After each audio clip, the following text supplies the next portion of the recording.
రేవంత్ రెడ్డి చెప్పు, 1,00,000 కోట్లతో కాళేశ్వరం కడితే రిటర్న్ ఆన్ ఇన్వెస్ట్మెంట్ ఏంది అన్నావు. నువ్వు చెప్పు నాకు ఈరోజు. నీ మూసీ ప్రాజెక్టు వల్ల మురిసేది ఎంతమంది? నీ మూసీ ప్రాజెక్టు వల్ల రిటర్న్ ఆన్ ఇన్వెస్ట్మెంట్ రాష్ట్రానికి ఎంత?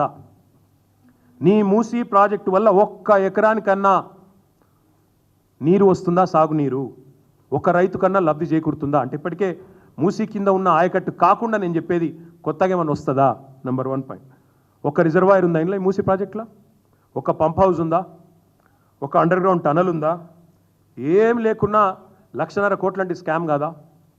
ఎడబోతున్నాయి 1,50,000 కోట్లు.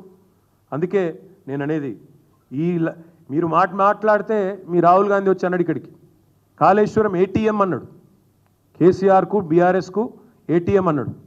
మరి మూసీ ప్రాజెక్ట్ ఏంది? రిజర్వ్ బ్యాంకా కాంగ్రెస్ పార్టీకి? 1,50,000 కోట్లు అంటే భారతదేశంలోనే అతిపెద్ద కుంభకోణం కాదా ఇది? నమామి గంగేకి 40,000 కోట్లు.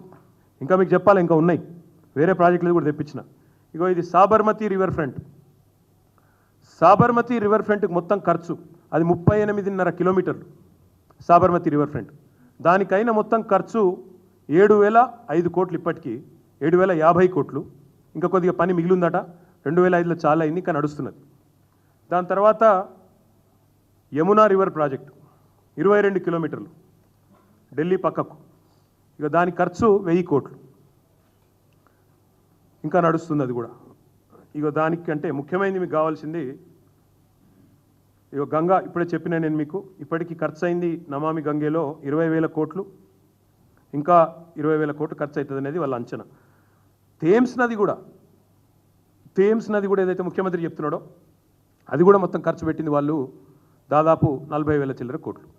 మరి నేను అడిగేది ముఖ్యమంత్రి గారిని, ఇంతకంటే ఈ అన్నిటికంటే అద్భుతాన్ని ఏదో నేను ఆవిష్కరిస్తా అంటే దీని మీద వచ్చే రిటర్న్ ఆన్ ఇన్వెస్ట్మెంట్ ఎంత? రాష్ట్ర ప్రజలకు కొనగూరే ప్రయోజనం ఎంత?